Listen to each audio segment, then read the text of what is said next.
Hello students, আমি Shobhana. Welcome to my channel commerce cognition.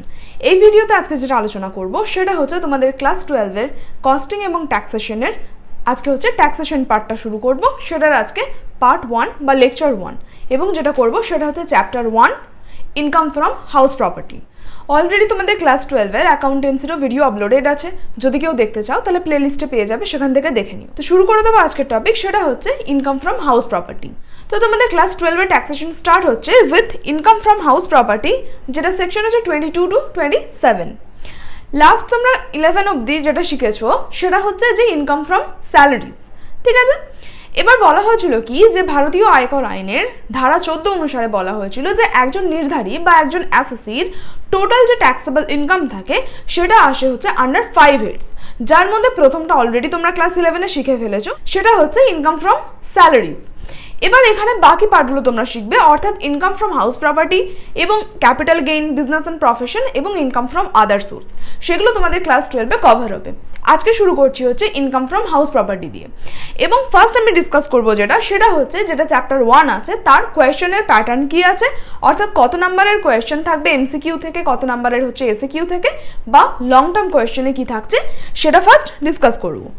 Question pattern দেখো, chapter 1-এর অর্থাৎ income from house property থেকে তোমাদের টোটাল মার্কস অ্যালোটেড আছে 20 মার্কস। তোমরা জানোই তোমাদের কস্টিং পার্টে আছে 40 মার্কস এবং ট্যাক্সেশন পার্টে আছে 40 মার্কস এবং 20 মার্কস হচ্ছে প্রজেক্টের জন্য অ্যালোটেড। তো 40 মার্কসের মধ্যে 20 মার্কস হচ্ছে from income from house property আছে, অর্থাৎ বুঝতেই পারছো যে টোটাল ট্যাক্সেশনের সিলেবাসের মধ্যে যে চ্যাপ্টারটা শুরু করতে চলেছি সেটা কতটা ইম্পর্টেন্ট। এবং এটা আমি প্রত্যেকটা স্টেপ বাই স্টেপ আলোচনা করব এবং এটা হচ্ছে একটা পার্টে কভার করা তো সম্ভব নয়, পার্ট ওয়াইজ চলতে থাকবে। তো এটা যেহেতু ফার্স্ট পার্ট, তো যারা প্রথমবারের জন্য চ্যানেলটি দেখছো অবশ্যই চ্যানেলটি সাবস্ক্রাইব করো এবং বেল আইকনটি অবশ্যই প্রেস করে রাখবে যাতে ভিডিওগুলোর লেটেস্ট আপডেটের নোটিফিকেশন তোমরা পেয়ে যাও। কারণ এটা একটা পার্টে নয়, 3-4টে পার্ট বা তারও বেশি লাগতে পারে, কারণ বুঝতেই পারছো যে টোটাল নাম্বার অ্যালোটেড আছে 20 মার্কস।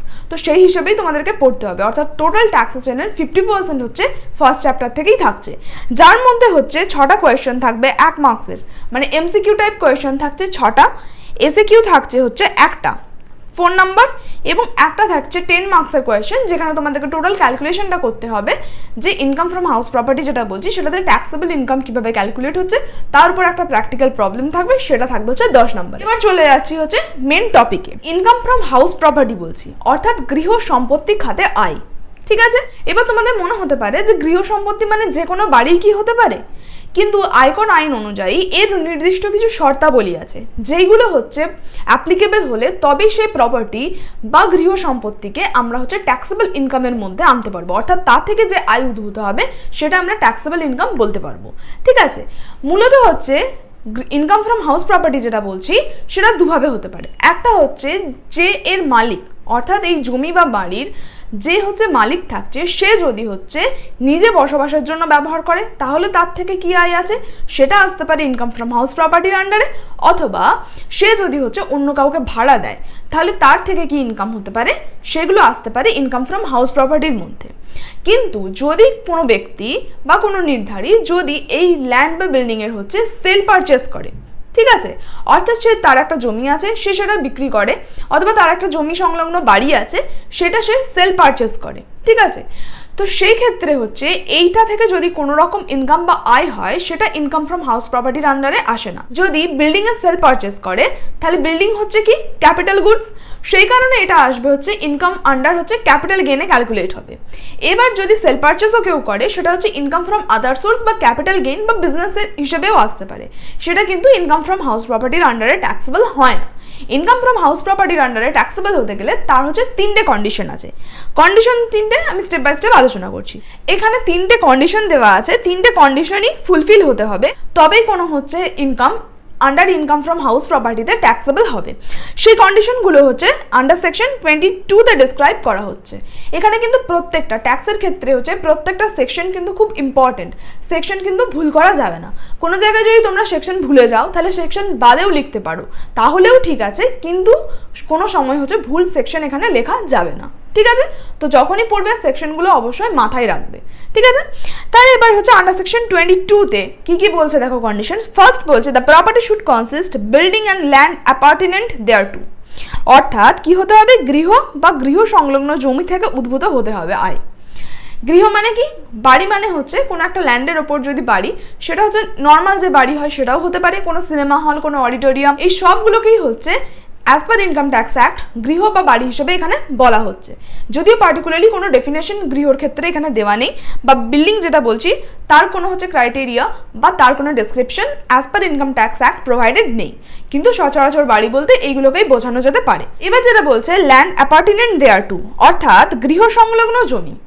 গৃহ সংলগ্ন জমির মধ্যে কি কি আসে? অর্থাৎ ধরো কারো যদি বসবাসের বাড়ি হয়, তাহলে বাড়ি সংলগ্ন যদি কোনো রাস্তা থাকে, অর্থাৎ একটা বাড়ি হচ্ছে বাউন্ডারি ওয়ালের মধ্যে আছে এবং সেই বাড়ি থেকে মেন রোড অব্দি যে রাস্তাটা আছে সেটা যেটুকু আছে সেটা হতে পারে ল্যান্ড অ্যাপার্টিনেন্ট দেয়ার টুর মধ্যে, অথবা কোনো বাগান যদি থাকে বাগান, অথবা কোনো স্পোর্টসের জন্য কোনো মাঠ আছে বাড়ি সংলগ্নই, তাহলে সেইগুলো হতে পারে হচ্ছে ল্যান্ড অ্যাপার্টিনেন্ট দেয়ার টু, অর্থাৎ গৃহ সংলগ্ন জমি। ঠিক আছে, তাহলে আয়টা হতে হবে এই যে বাড়ি বলছি এবং বাড়ি সংলগ্ন জমি তা থেকে উদ্ভূত হতে হবে। কন্ডিশন নাম্বার 2 বলছে the অ্যাসেসি should be the owner of such property, অর্থাৎ যার আমি ট্যাক্সেবল ইনকাম ক্যালকুলেশন করছি তাকে হচ্ছে সেই জমি এবং জমি সংলগ্ন বাড়ির হচ্ছে মালিক হতে হবে।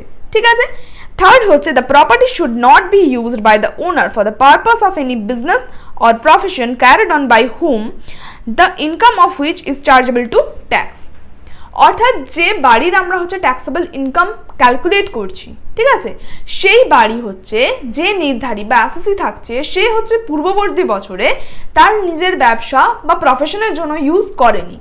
এই তিনটে কন্ডিশন ফুলফিল হতে হবে। এবার নেক্সট হচ্ছে তোমাদের যেটা জানতে হবে সেটা হচ্ছে এই যে গৃহ সংলগ্ন জমির মালিক বলছি, ঠিক আছে, এখানে হচ্ছে জমির ওনার বা মালিক বলতে অনেক কিছু ক্ল্যারিফিকেশন দরকার হয়, সেগুলো তোমাদেরকে জানতে হবে যে ওনার যাকে বলা হচ্ছে কোন কোন ক্ষেত্রে ওনারশিপ থাকে বা কাকে আমরা ওনার এখানে বলছি। তাহলে সেকেন্ড এবারে আসছে হচ্ছে ওনারশিপ অফ প্রপার্টি, অর্থাৎ গৃহ সম্পত্তির মালিকানা। গৃহ সম্পত্তি থেকে যে আয় উদ্ভূত হবে সেটা শুধুমাত্র তার মালিকের হাতেই করযোগ্য হবে। ঠিক আছে, অর্থাৎ ধরে নেওয়া গেল যে এরকম কোনো বাড়ি বা জমি আছে যেটার মালিক হয়তো অন্য কাউকে দান করেছে, অর্থাৎ আইনত কোনো নাম হস্তান্তর হয়নি। ঠিক আছে, ধরে নেওয়া গেল একটা উদাহরণ নাও, ধরে নেওয়া গেল যে কোনো একজন ব্যক্তি রামশ্যাম যাই হোক তার নাম, সে হচ্ছে কোনো একটা মিশনকে বা কোনো একটা অনাথ আশ্রমকে তার একটা জমি বা বাড়ি দান করেছে। ঠিক আছে, কিন্তু হচ্ছে আইনত কোনো রকমভাবে নাম হস্তান্তর হয়নি। এবার এই যে রামকৃষ্ণ মিশন হচ্ছে সেই জমি বা বাড়িটা ধরো ভাড়া দিল, এবার এই ভাড়া থেকে যে আয় উদ্ভূত হবে সেই আয়টা কিন্তু রামকৃষ্ণ মিশনের হাতে হচ্ছে করযোগ্য হবে না, যেহেতু হচ্ছে আইনত কোনো রকম নাম হস্তান্তর হয়নি। যদি নাম হস্তান্তর হতো তাহলে রামকৃষ্ণ মিশন হচ্ছে ওনার হতো এবং তার হাতেই ট্যাক্সেবল হতো। যেহেতু এখনো নাম হস্তান্তর হয়নি সেহেতু যে হচ্ছে এই জমি বা বাড়ির মালিক থাকছে, ঠিক আছে, ধরে নেওয়া গেল মিস্টার রাম, তার হাতেই হচ্ছে এই যে ভাড়া বাবদ যে পরিমাণ টাকা উদ্ভূত হবে সেটা তার হাতেই করযোগ্য হবে, রামকৃষ্ণ মিশনের হাতে নয়। ঠিক আছে, সেটাই এখানে বলা হচ্ছে যে আয়কর আইন অনুসারে মালিকানার প্রশ্নে বাড়িটি বর্তমানে কে ব্যবহার করছেন বা বাড়িটির আয়কে ভোগ করছে সেই প্রশ্নগুলি সবসময় গুরুত্বপূর্ণ হয় না। ঠিক আছে, নেক্সট এবার হচ্ছে আরও কিছু তোমাদেরকে শেখাবো, সেটা হচ্ছে ওনারশিপ আরও কিছু কিছু ক্ষেত্রে কিভাবে ডিমড করা হয় অথবা ওনারশিপ কিভাবে আইডেন্টিফাই করা হয়। ফার্স্ট দেখো ownership of superstructure or leasehold land, অর্থাৎ কোনো জমি যদি কেউ লিজে বা ধারে বা রেন্টে নেয় তাহলে সে এবং তার ওপর যদি কোনো গৃহ নির্মাণ করে তাহলে তার ট্যাক্সেবল কে হবে, মানে জমির মালিক হবে নাকি যে হচ্ছে ল্যান্ডটা লিজে নিয়েছে সে হবে, সেটা এখানে জানতে হবে। সেক্ষেত্রে কি বলা হচ্ছে যে লিজে নেওয়া জমির ওপর যদি কেউ গৃহ সম্পত্তি নির্মাণ করেন তবে তিনি জমির মালিক না হলেও ওই গৃহ সম্পত্তির মালিক গণ্য হবে এবং গৃহ সম্পত্তি খাতে আয়ের ওপর তাকে কর প্রদান করতে হয়। ঠিক আছে, তাহলে বোঝাতে পারলাম। তাহলে ট্যাক্সেবল ইনকামের মধ্যে কি বলা হচ্ছে যে ইনকাম ফ্রম হাউস প্রপার্টি, অর্থাৎ হাউস প্রপার্টি থেকে যে ইনকামটা আসবে সেটা তার যে মালিক থাকবে তার হাতেই করযোগ্য। ঠিক আছে, কিন্তু যদি এরকম হয় যে কেউ জমিটা লিজে অর্থাৎ ধারে নিয়েছে, কারণ যখনই কোনো লিজ হয় তখন তার একটা এগ্রিমেন্ট হয় অর্থাৎ রেন্ট এগ্রিমেন্ট হয় এবং সেই এগ্রিমেন্টের বেসিসে যে জমিটা লিজে নিল সেই হচ্ছে এই মুহূর্তে সেই জমির মালিক বলে গণ্য করা হবে এবং সেই কারণে এই জমির ওপর যদি কোনো গৃহ নির্মাণ করা হয় এবং সেটা ধরো ভাড়াতে দেওয়া হলো, তা থেকে যা আয় হবে সেটা হচ্ছে যে লিজে নিল তার হাতেই ট্যাক্সেবল হবে, যে মেন মালিক তার হাতে নয়। এবার হচ্ছে সেকেন্ড বলছে ownership during the previous year. এই কনসেপ্টে কি বলা হচ্ছে তোমরা জানোই যে হচ্ছে যখন আমরা কোনো অ্যাসেসমেন্ট ইয়ারে কোনো কিছু ট্যাক্সেবল ইনকাম ক্যালকুলেট করি সেটা বেসড অন প্রিভিয়াস ইয়ার। অর্থাৎ আমরা যদি এই বছর ইনকাম ফ্রম হাউস প্রপার্টি কার হাতে ট্যাক্সেবল সেটা দেখতে যাই, তাহলে আমাদেরকে দেখতে হবে যে প্রিভিয়াস ইয়ারে জমির মালিকানা কার ছিল এবং প্রিভিয়াস ইয়ারে যে জমির মালিক ছিল তার হাতেই সেটা ট্যাক্সেবল হবে, সেটাই এখানে বলা হয়েছে সেকেন্ড পয়েন্টে। এবার থার্ড হচ্ছে ডিসপিউট ওনারশিপ। ডিসপিউট ওনারশিপ মানে হচ্ছে যে ধরো হচ্ছে কোনো একটা জমি বা বাড়ির ওপর হচ্ছে কোনো মামলা মোকদ্দমা চলছে, অর্থাৎ সেই জমি বা বাড়ি কার মালিকানাধীন সেটা এখনো হচ্ছে বিচারাধীন, অর্থাৎ এখনো সিদ্ধান্ত হয়নি, সেই ক্ষেত্রে তাকে বলা হয় হচ্ছে ডিসপিউট ওনারশিপ। নেক্সট এবার আসছে হচ্ছে property owned by co owners. অর্থাৎ একটা জমির বা বাড়ির যদি হচ্ছে 2 বা ততোধিক মালিকানা থাকে তাহলে সেক্ষেত্রে আমরা কাকে ওনার ধরবো? সেক্ষেত্রে আমরা ওনার ইন্ডিভিজুয়াল ভাগ করতে পারবো তখনই যদি এই জমি বা বাড়ির হচ্ছে কার কতটা শেয়ার রয়েছে সেটা যদি আগের থেকেই সিদ্ধান্ত নেওয়া থাকে। তাহলে হচ্ছে ইনকাম ট্যাক্স অ্যাক্টের সেকশন 22 থেকে 25 এর মধ্যে, অর্থাৎ যেটা তোমাদের হাউস প্রপার্টির ক্ষেত্রেই সেকশন কাজ করে 22 থেকে 27, অর্থাৎ এর মধ্যে 22 থেকে 25 এর মধ্যেই হচ্ছে ট্যাক্সেবল ইনকাম হচ্ছে ক্যালকুলেট করা যাবে। নেক্সট এবার আসছে হচ্ছে ডিমড ওনার, অর্থাৎ বিবেচিত মালিক। এই কনসেপ্টটা এই পার্টে কিন্তু খুব ইম্পর্টেন্ট, ঠিক আছে? আন্ডার সেকশন 27 ডিমড ওনার বা বিবেচিত মালিক। অর্থাৎ এতক্ষণ আমরা কি বললাম যে হচ্ছে জমির যে মালিক থাকছে বা বাড়ির যে মালিক থাকছে তার হাতেই সেই হাউস প্রপার্টি থেকে যে ইনকামটা হবে সেটা ট্যাক্সেবল। কিন্তু অনেক ক্ষেত্রে এরকম হয় যে জমির মালিক যিনি রয়েছেন তার হাতে ট্যাক্সেবল না হয়ে অন্য কারো হাতেও ট্যাক্সেবল হয়, তাদের সবাইকে আমরা বলি হচ্ছে ডিমড ওনার বা বিবেচিত মালিক। সেইগুলো কোন কোন ক্ষেত্রে হয় দেখো। ফার্স্ট হচ্ছে ট্রান্সফার টু স্পাউস। হাজব্যান্ড ওয়াইফের মধ্যে যদি কোনো রকম হস্তান্তর বা এক্সচেঞ্জ হয় এবং সেক্ষেত্রে যদি কোনো কনসিডারেশন না থাকে, ধরে নেওয়া গেল যে স্বামী তার স্ত্রীকে হচ্ছে কোনো জমি হস্তান্তর করেছে, ঠিক আছে, কিন্তু তার এগেইনস্টে কোনো কিছু এক্সচেঞ্জ হয়নি, ঠিক আছে, অর্থাৎ কোনো কনসিডারেশন হয়নি, তাহলে সেক্ষেত্রে এটা কার হাতে ট্যাক্সেবল হবে? স্বামীর হাতে না স্ত্রীর হাতে?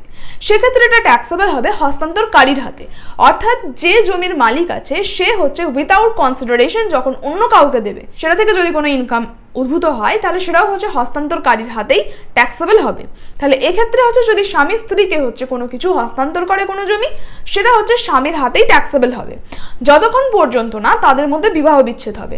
অর্থাৎ বিবাহ বিচ্ছেদ যদি হয়ে যায় তাহলে তারপরে হচ্ছে সেই জমির মালিক কিন্তু আর স্বামী থাকছে না, তখন হচ্ছে স্ত্রীর হাতেই সেটা ট্যাক্সেবল হবে, ঠিক আছে?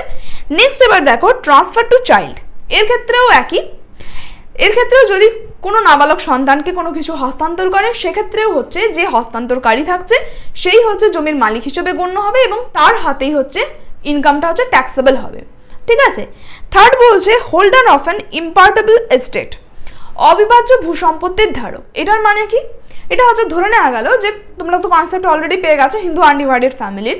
তাহলে এই হিন্দু আনডিভাইডেড ফ্যামিলির মধ্যে যদি অনেকজন থাকে, অনেকজন শরিক থাকে, অর্থাৎ একটা ল্যান্ড বা বিল্ডিংয়ের ওনার যদি অনেকজন হয় তাহলে সেক্ষেত্রে কি হবে? এই বিভিন্ন পার্টের জন্য বিভিন্ন ওনার থাকবে, ঠিক আছে? নেক্সট হচ্ছে মেম্বার অফ কোঅপারেটিভ সোসাইটি, অর্থাৎ সমবায় সমিতির সদস্য। তাহলে সমবায় সমিতিতে যতজন সদস্য থাকছে তারা সবাই সেপারেট সেপারেট ওনার হিসেবে বিবেচিত হবে। Person in possession of a property, যখন কোনো ব্যক্তির দখলে কোনো সম্পত্তি থাকে। এটার মানে কি? ধরে নাও যে কোনো একটা ফ্ল্যাট বা কোনো একটা বিল্ডিং বা ল্যান্ড হচ্ছে কেউ কিনবার জন্য টোটাল যে দাম আছে তার 50% বা 70% সে পেমেন্ট করে দিল এবং জমিটা তার নামে হস্তান্তরিত হয়ে গেল, কিন্তু এখনো পুরোপুরি পেমেন্ট হয়নি, অর্থাৎ সে এখনো চুক্তিবদ্ধ আছে বাকি পোর্শনটা পেমেন্টের জন্য। কিন্তু তা সত্ত্বেও যে হচ্ছে 50% বা 80% পেমেন্ট অলরেডি করে দিয়েছে তার হাতেই হচ্ছে এই থেকে যদি কোনো রকম ইনকাম হয় তার হাতেই ট্যাক্সেবল হবে, ঠিক আছে? Person having right in a property for a period of not less than 12 years, অর্থাৎ 12 বছরের বেশি সময় ধরে যদি কোনো সম্পত্তি কেউ ব্যবহার করে তাহলে তাকেও হচ্ছে সেই জমির মালিক হিসেবে গণ্য করা হবে এবং তা থেকে যদি কোনো আয় উদ্ভূত হয় তাহলে যিনি এই জমিটি বা বাড়িটি 12 বছরের বেশি ব্যবহার করছেন তার হাতেই সেটা ট্যাক্সেবল হবে। নেক্সট এবার আলোচনা করব, এতক্ষণ তো বললাম যে কোন কোন ক্ষেত্রে ট্যাক্সেবল হয়। এবার হচ্ছে কিছু কিছু হাউস প্রপার্টি থাকে সেগুলো হচ্ছে অ্যাজ পার দ্য ওনার, অর্থাৎ ওনারের পারসেপশন থেকে হচ্ছে, অর্থাৎ ওনার চেঞ্জ হওয়ার সাথে সাথে কিছু কিছু ক্ষেত্রে হচ্ছে এক্সামটেড থাকে as per income tax act. সেইগুলো কি কি দেখে নেব। তাহলে মালিকানার সাপেক্ষে যে গৃহ সম্পত্তির আয় করমুক্ত, তাহলে এমন কিছু হাউস প্রপার্টি আছে যে তা থেকে যদি কোনো ইনকাম হয় সেটা হচ্ছে ট্যাক্সের আওতায় আসে না। সেগুলো কি? ফার্স্ট হচ্ছে 10/19A, ঠিক আছে? তাহলে হচ্ছে আন্ডার সেকশন 10 সাবসেকশন 19 এতে বলছে অতীতে কোনো শাসকের প্রাসাদ করযোগ্য সম্পত্তি বলে গণ্য হয় না। অর্থাৎ কোনো রাজপ্রাসাদ আছে, ঠিক আছে, আগেকার দিনে রাজাদের কোনো মহল বা বাড়ি রয়ে গেছে, সেইগুলো হচ্ছে ট্যাক্সের আওতায় আসে না, তা থেকে যদি কোনো ইনকাম হয়।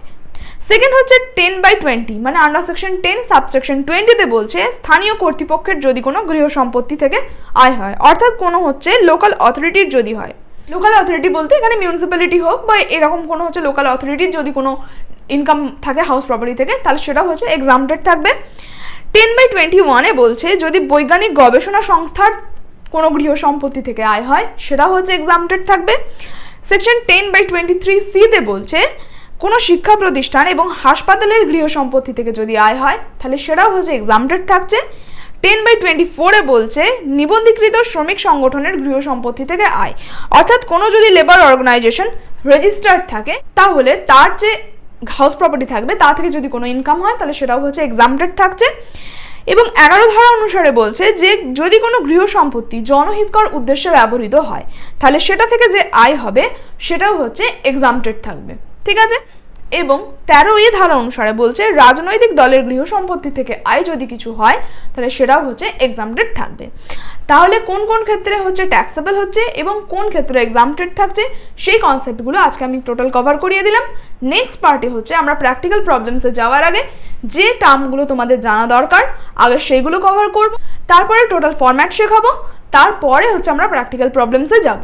তো যারা যারা প্রথমবারের জন্য দেখছো অবশ্যই সাবস্ক্রাইব করো, এবং যদি তোমাদের কোনো রকম কোনো কোয়ারিজ থাকে অবশ্যই আমাকে নিচে কমেন্ট করে জানাতে পারবে। ভিডিওটি অবশ্যই লাইক করো এবং বন্ধুদের সাথে শেয়ার করো, এবং অবশ্যই চ্যানেলটি সাবস্ক্রাইব করো এবং বেল আইকনটি প্রেস করো ভিডিওগুলোর লেটেস্ট আপডেটের নোটিফিকেশন সবার প্রথম পাওয়ার জন্য। দেখা হবে পরের ভিডিওতে। Thank you.